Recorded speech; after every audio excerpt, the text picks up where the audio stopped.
আমাদের জীবনটা শান্তিপূর্ণ হোক, আমাদের মাইন্ডে এবং আমাদের হার্টে পিস থাকুক, রব প্রদত্ত শান্তি থাকুক, আমরা সুস্থ থাকি, একটা হেলদি লাইফ লিড করি। এটা আমরা সবাই যুবক ভাইরা চাই কি চাই না? যদি আমরা সত্যিই চাই, এই 7টি নবীর অভ্যেস আমাদের লাইফে আমরা ডেভেলপ করব, আমরাও এগুলো আমল করব। সকলেই মন খুলে বলেন ইনশাআল্লাহ। জোরে বলেন ইনশাআল্লাহ। নাম্বার 1, নবীর জীবনের একটি সুন্দর স্বভাব এবং অভ্যেস হচ্ছে নবীজি সবসময় তাহাজ্জুদের সময় ভোর রাতে আগে ঘুম থেকে উঠতেন। সুবহানাল্লাহ পড়বেন না? সবার আগে ঘুম থেকে উঠতেন। ঘুম থেকে উঠে তিনি তাহাজ্জুদ পড়তেন, তারপরে তিনি ফজরের নামাজটা জামাতের সঙ্গে পড়তেন, সকাল সকাল উঠতেন। এবং নবীজি বলেছেন, যে বান্দা রিজিকে বরকত চায়, তার কাজে বরকত চায়, তার আয়ে বরকত চায়, তার ব্যবসায় বরকত চায়, সে যত আগে উঠবে, যত ভোরে উঠবে, আল্লাহ তার ব্যবসায়, রিজিকে, কাজে, আয়ে তত বরকত দান করবে। সুবহানাল্লাহ পড়বেন না আপনারা? আমাদের এই জেনারেশন থেকে ভোর রাতে ওঠার যে ট্রেন্ডটা, যে মেন্টালিটিটা, এটা দূর হয়ে গেছে। ইটস জাস্ট বিকজ আমরা রাতের বেলা ফেসবুক স্ক্রল করি রাত 3টা থেকে 4টা পর্যন্ত। ইভেন এই জেনারেশনের অবস্থা আজকে এমন হয়ে গেছে আমাদের, যে আমরা মূলত ঘুমাই ফজরের আজান দিলে, যুবক ভাইরা ঠিক কিনা বলেন? We have to change this habit if we want to take the বারাকা ইন লাইফ। যদি আমরা জীবনে বরকত পেতে চাই, পিস পেতে চাই, শান্তি পেতে চাই, তাহাজ্জুদের সময় উঠার দরকার যুবক ভাইরা। ভোর রাতে উঠার দরকার আছে না নাই যুবক ভাইরা? আল্লাহ বোঝার তৌফিক দান করুন। সকলেই আমরা মন খুলে পড়ি আমিন। যখন কোনো বান্দা ভোর রাতে ঘুমিয়ে থাকে, ফজরের সময় আমার দিকে তাকান, ফেরেশতা রিজিকের বন্টন করে ফজরের সময়, ভোর রাতে। তো যখন বান্দা ফজরের সময় না উঠে ঘুমিয়ে থাকে, ফেরেশতার রিজিক নিয়ে তার মুখের উপরে মারে এবং সে বলে, আল্লাহ লানত তোমার উপরে, যে সময় তোমার রিজিক বন্টন হবে সেই সময় তুমি গাফেল হয়ে আছো, উদাসীন হয়ে আছো। এজন্য রিজিকে বরকত চাইলে ভোর রাতে আমরা সকলেই আগে উঠবো। সকলে আমরা বলি ইনশাআল্লাহ। আল্লাহ তৌফিক দান করুক। আমরা সকলেই মন করে পড়ি আমিন। 2 নাম্বার, নবীজির স্বভাব ছিল, নবীজি অলওয়েজ স্বল্প আহার গ্রহণ করতেন। খুব বেশি না, আবার একেবারে যে একদমই কম তাও না, স্বল্প আহার, অর্থাৎ লিমিটেড, অতিরিক্ত না। সায়েন্স এখন বলছে, যদি কোনো মানুষ স্বল্প আহার গ্রহণ করে, তার দেহে রোগ প্রতিরোধের শক্তি আরও বেশি বেড়ে যাবে। সুবহানাল্লাহ পড়বেন না আপনারা? যখন নবীজি খেতেন, নবীজির খাওয়ার সিস্টেম ছিল, পেটের 1/3 খাবার থাকতো, আর 1/3 পানি থাকতো, আর 1/3 খালি থাকতো। ইভেন সায়েন্সের বক্তব্য হচ্ছে, যখন আপনি খাবারটা অল্প করে খাবেন, সাময়িক আপনার কাছে পেটটা মনে হবে যে আমার ভরে নাই, বাট আধা ঘন্টা পরে, কিছুক্ষণ পরে গিয়ে আপনি দেখবেন যে আপনার পেটটা ভরে গেছে, এই ফিলিংসটা আপনি পাবেন। কিন্তু আপনি যদি অতিরিক্ত খাবার খান, এতে আপনার রোগ প্রতিরোধের যে শক্তি দেহে আছে এটা কমে যাবে, পাশাপাশি আপনার রোগ বাড়ার আশঙ্কা যুবক ভাইরা দেহে আছে না নাই? যে যত বেশি খায় সে তত বেশি বাথরুমে যায়, আর যে যত বেশি খায় তার পেটে তত বেশি সমস্যা হয় যুবক ভাইরা ঠিক কিনা বলেন? স্বল্প আহার গ্রহণ করবেন, খুব বেশি খাবেন না। 1/3 খাবার খাবেন, আর 1/3 পানি থাকবে, আর 1/3 ফাঁকা থাকবে। তাহলে আপনার দেহের সমস্ত রোগ প্রতিরোধ করার শক্তি বাড়ায় দিবে একজন, তিনি কে? 3 নাম্বার, ধীরে ধীরে খাদ্য গ্রহণ করা। অনেকে দেখবেন খাপ খাপ খাপ খাপ করে খায়, এবং এতে করে কি হয়, তার পেটে কন্টিনিউয়াসলি খাবার যেতে থাকে। সায়েন্স বলছে, খাওয়ার পরে মস্তিষ্কের যে সংকেত আসে, এটা আসতে প্রায় 30 মিনিট লাগে। তাই অনেকে যখন পেট ভরে খায়, তখন সে এই 30 মিনিটের ভেতরে কি হয় জানেন? অস্বস্তি হয়ে যায়। ফলে তার যেই সংকেতটা আসার কথা, এখানে বিঘ্নতা ঘটে, সমস্যা ঘটে।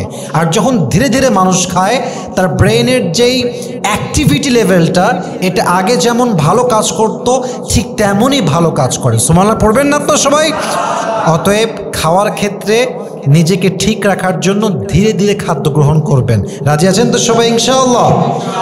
4 নাম্বার, নবীজির একটি সুন্দর স্বভাব হচ্ছে নবীজি সবসময় পরিবারের সঙ্গে খাবার খেতেন, পরিবার নিয়ে খেতেন। হাদিসে আসছে পরিবার নিয়ে যদি কোনো বান্দা খাবার খায়, মায়ের সঙ্গে, বাবার সঙ্গে, বউয়ের সঙ্গে, সন্তানের সঙ্গে, তার মানসিক চাপটা কমে যায়। সুবহানাল্লাহ পড়বেন না আপনারা সবাই? পাশাপাশি তার রিজিকে আয়ে বরকত দান করে। একজন আওয়াজ দিয়ে বলেন তো তিনি কে? অতএব একা একা না খেয়ে বাসায় আব্বু আম্মু থাকলে আমরা আব্বু আম্মুর সঙ্গে খাবো, ওয়াইফের সঙ্গে খাবো, আমরা বাবা মায়ের সঙ্গে খাবো, বাচ্চার সঙ্গে খাবো। রাজি আছেন তো ইনশাআল্লাহ? 5 নাম্বার, নবীজির সুন্দর স্বভাব ছিল, নবীজি অলওয়েজ 3 ঢোকে পানি খেতেন। যুবক ভাইরা বলেন সবাই, কয় ঢোকে খেতেন সবাই? যুবক ভাইরা বলেন 3 ঢোকে। আমরা অনেকে 1 ঢোকে পুরো বোতল খেয়ে ফেলি। মাঝে মাঝে আমরা ভুল করি, এর মাঝে আমিও আছি। আবেগ কাজ করে, বিবেক কাজ করে না। সায়েন্স বলছে যখন কোনো মানুষ 1 ঢোকে পানি পান করে তখন আমাদের ব্রেনের যে ইলেকট্রোলাইট আছে এটা বেড়ে যায়, এবং এই ইলেকট্রোলাইট বাড়ার জন্য মাথা ব্যথা বাড়ে, মস্তিষ্কে চাপ পড়ে, মানসিক চাপে আমরা ভুগি। কিন্তু যখন কোনো মানুষ 3 ঢোকে পানি খায় তার ব্রেনের ইলেকট্রোলাইট যে সিস্টেমটা আছে এটা কন্ট্রোলে থাকে, ফলে তার মাথা ব্যথা, মস্তিষ্কের চাপ, তার ব্রেইনের চাপ, মানসিক চাপ সব কিছু স্থির থাকে, স্টেবল থাকে। পড়ুন সুবহানাল্লাহ। নবীজির প্রত্যেকটা কথা is scientifically proven and is scientific and it is scientifically based. প্রত্যেকটা কথা নবীজির বিজ্ঞানসম্মত প্রমাণিত। সুবহানাল্লাহ পড়বেন না আপনারা? অতএব পানি যখন খাবেন 1 ঢোকে খাবেন না 3 ঢোকে খাবেন। রিল্যাক্স, স্থির হয়ে বসে 3 ঢোকে পানি খান। আপনার সমস্ত চাপ, ব্রেইনের মাথা ব্যথা কমাই দিবে। একজন আওয়াজ দিয়ে বলেন তো তিনি কে?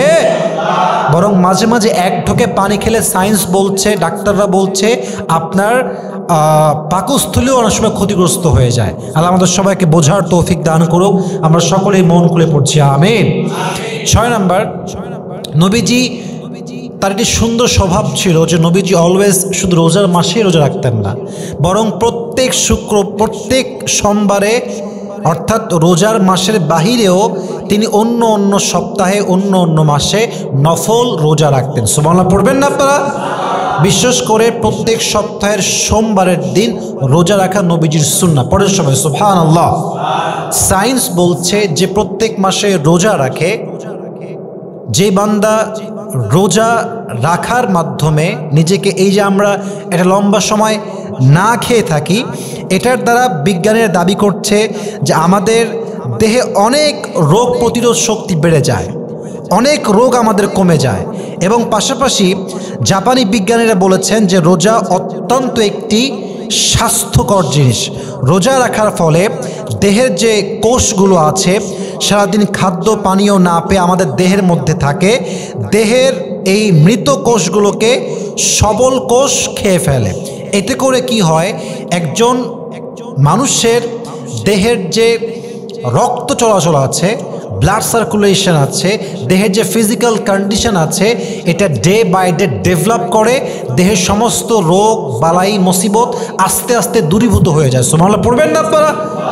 রোজাটা রাখলে শারীরিক লাভ হয়। এই জন্য নবীজি শুধু রোজার মাসে রোজা রাখতেন না, বরং অন্য অন্য মাসেও নফল রোজা রাখতেন। আমরা সকলেই চেষ্টা করবো তো ইনশাআল্লাহ। এটা করলে কি হয়, রোজা রাখলে কি হয়, আপনার এই যে দেহের যে রোগগুলো আছে, কোষের যে সমস্যাগুলো আছে, এটা দূর হয়ে যায়। আল্লাহ আমাদের সবাইকে বোঝার তৌফিক দান করুক। সকলে আমরা মন খুলে পড়ি আমিন। আসুন আমরা শেষ অভ্যেসটা জেনে নেই। নবীজির সর্বশেষ একটি সুন্দর স্বভাব ছিল, নবীজি অলওয়েজ স্মাইল করতেন, অলওয়েজ মুচকি হাসি। সায়েন্স বলছে মুচকি হাসি এমন একটি হাতিয়ার মানুষের জীবনে, এটা মানুষের হার্টকে সচল রাখে, মানসিক চাপকে কমিয়ে দেয়, রোগ কমিয়ে দেয়। দেখবেন যার চেহারায় যত বিষণ্ণতা তার হার্টে তত বেশি প্রবলেম। মানসিক চাপ, মনের কষ্ট অনেক সময় এটা হার্টের চাপ ফেলে। দেখবেন অনেক মানুষ কষ্টেই হার্ট অ্যাটাক করে মারা যায়। যুবক ভাইরা ঠিক কিনা বলেন? অলওয়েজ হাসি খুশি থাকবেন, স্মাইল দিবেন অ্যান্ড জাস্ট মুভ অন, আগায় যাবেন সামনের দিকে। আপনার স্মাইল আপনার হাসি খুশি চেহারা আপনার হার্টকে সুন্দর রাখবে, এবং আপনার হার্ট সুন্দর থাকলে আপনার জীবনটাও সুন্দর থাকবে। সুবহানাল্লাহ পড়বেন না আপনারা সবাই? আল্লাহ আমাদের সবাইকে এই সমস্ত আমলগুলো, এই সমস্ত অভ্যেসগুলো, স্বভাবগুলো আমাদের মাঝে ডেভেলপ করার তৌফিক দান করুক। আমরা সকলে পড়ছি আমিন।